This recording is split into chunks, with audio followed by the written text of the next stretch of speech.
being a homeowner ain't for the weak. So when we bought this house in 2018, we had an inspection done. And the inspection was a good inspection. It said our deck was not great. Our stairs were not great. There was some plumbing things that had happened. The seller was supposed to clear that up. And everything looked great, move-in ready. When I tell y'all, I am so sick of coming on here to tell y'all about what happened to my bathroom. I have literally had a hole in my son's ceiling for the last 12 months because in 2023, we had a leak again from a new shower that was just put in 2021 through a home claim that drove my insurance up. Took almost a year, 2021 and 2022, to get fixed. Just for us to be at the end of the year in 2023 needing to call a plumber to fix the same issue. When I tried to call the company who did the work, they tried to tell me it had been more than 18 months, so they weren't going to insure it, and they wanted me to do another home claim. Absolutely not. So I went to a plumber. Plumber came and assessed the damage. They cut a hole in Josiah's ceiling. They fixed the issue. It stopped leaking for about 2 months. Then it was leaking again, but their drain was insured. So because their drain was insured, they had to come back for 12 months to fix any issue with that same drain. So they came back, they drained it, they glued it, they added this extra stuff. Didn't have any leaks. Fast forward to November 2024.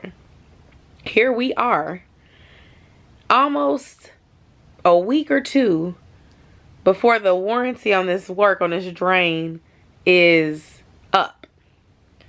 It's leaking again. Now, mind you, my son has had a hole in his ceiling since the last time the plumber came, because plumbers cut into your walls to fix their pipes and things like that, but they don't put it back. And because we had the issue with it leaking 2 months later, I wanted to be good and sure before I had to pay somebody else to come and put that drywall back up there and paint that ceiling and get it looking like it did when we had it remodeled, just for it to do it again.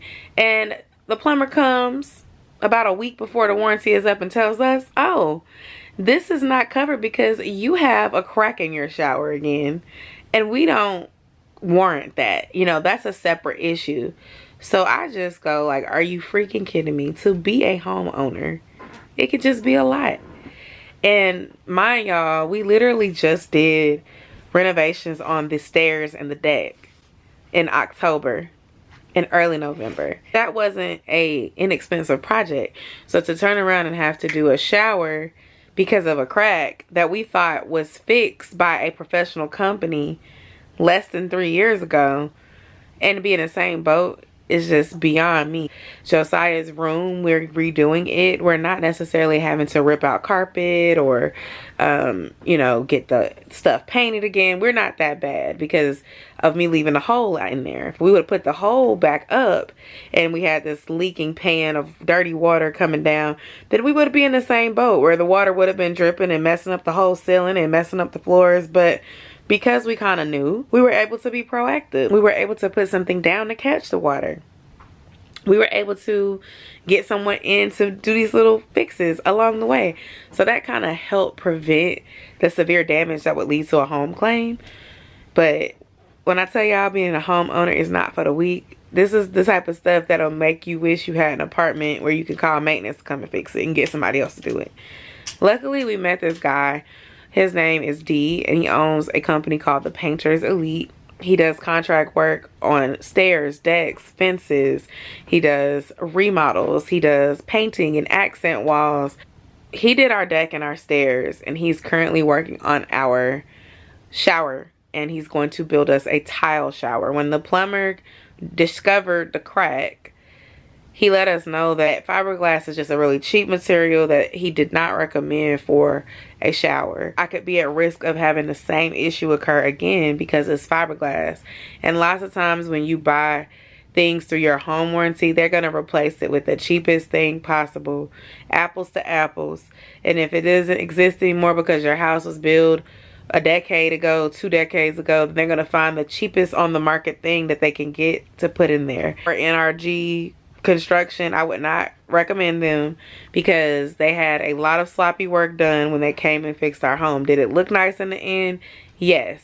But was it made to last? No. And it was a lot of shortcuts being used in labor and work. And as a consumer, I feel like they looked out for me at the time in a way, but not really, because it was kind of like they charged what they charged for the insurance company, and I feel like they had to pocket something somewhere. And I say that because it was a lot of mistakes. It was a lot of having to come back and fix things because it wasn't done right the first time. It was a lot of like miscommunication, delays and things. And I know some stuff was because of the pandemic. I'll link that video down below because I did a whole vlog on the experience, like a long vlog with months of footage on this experience. I use the home claim, and if you don't own a home and you don't really know, think of it like this. If you have a car insurance plan with someone, right? If you get in too many accidents, they will kick you off of the policy because you're costing them too much money or you're too much of a liability. With a house, it's the same way. When you own your home, you have to get a home insurance policy. And if you get a home insurance policy and you have too many home claims because of water leaks, flooding in your house, a fire, just, you know, major things that's going to cause the insurance company to pay out large dollars of money back-to-back years, they're going to kick you off, and then it's going to be very difficult for you to find another company to insure you. And then if you do find somebody, it's going to cost an arm and a leg, and that makes your mortgage more expensive. You have to have an emergency safety net, and if you don't have an emergency safety net, you need to start working on it. And this is something you need to keep once you get in your house. A lot of folks do it to get the house because they want to decorate and they want to be able to buy all the furniture they want, and they want to be able to make all the custom add-ons initially when they get in there. That's great. That's fine. That's dandy. Do that. But make sure you maintain an emergency net for those things that come up that your home warranty will not cover. Home warranty is an expense that I highly recommend because home warranty will save you on things like if your heat goes out, your AC stops working, the dryer breaks, the stove stops working. Our furnace went out 2 or 3 years in a row and they had to come and fix it. You pay a deductible of like $100 and they come and they fix your issue and they order all the parts you need for that deductible. Last year I had almost 4 out of 5 appliances in the kitchen with an issue, and I literally paid $100, and they had to replace a microwave door, make sure the heating element was working on it, fix the heating element in the stove, fix the burners on the gas stove, and they had to keep coming back for parts. They had to replace the bulb in the stove, the bulb in the refrigerator, 2 broken crisper drawers, all of that for $100. So a home warranty is something you definitely need. It's kind of like having that maintenance man, if you will, on call for your house without being in an apartment. But they don't cover things like if there's a crack in your shower or if somebody runs their car into your garage door and you have to get that fixed. That's just an example. That garage door thing didn't happen to me. But the warranty covers things like the garage door opener sinking. It covers the broken dryer, the washer, the appliances in your kitchen. It covers the furnace. It covers the AC unit, repairs. It does not cover those major things that you need home insurance for. And with the home insurance, you want to be strategic and you want to be very smart about how and when you decide to use that.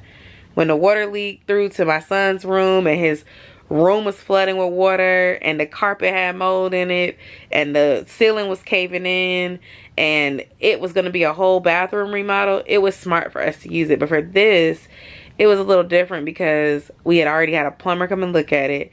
It had been repaired. It's really more cosmetic than anything. So it's like, now it could be a home insurance claim if we wanted to go that route. But my advice is if you have that emergency net and you can afford to pay someone that you trust to do the work for you, do that. Because then you can have your work done the way you want it without using something that could be held against you years later if something else comes. This has been a really interesting year with hurricanes like Milton and Helene, right? If something like that were to happen and your whole house was flooded, you would want to be able to use your home insurance for something like that. Not a project that you may be able to afford out of pocket under $5,000. Even though your deductible may be under $5,000, your deductible may be $1,000. It might be $1,600. Some people will say, well, if it costs more than $1,600, file a claim. In my opinion, it's like if you don't have the money and you have something that costs more than $1,600 and it's something very expensive like $20,000, $30,000 damage, yeah, file a claim. But if it's something that's under $10,000 and you have it saved, you have family members, friends who work in construction who can help you, and you can work something out, I would do that instead of filing a claim. But also, like, at the end of the day, you have to have home insurance in order to have a home that you're financing, because that kind of makes the bank feel secure in giving you that money so you can own that house. I say all this to say it's really, really, really important to choose wisely. Choose where you move wisely. Choose who you let insure you wisely. And choose what warrants you calling them. Don't call for every little thing. And if you have any questions, comment down below. Any suggestions, comment down below. Share your experiences. Subscribe. I'll see y'all in another video. Bye.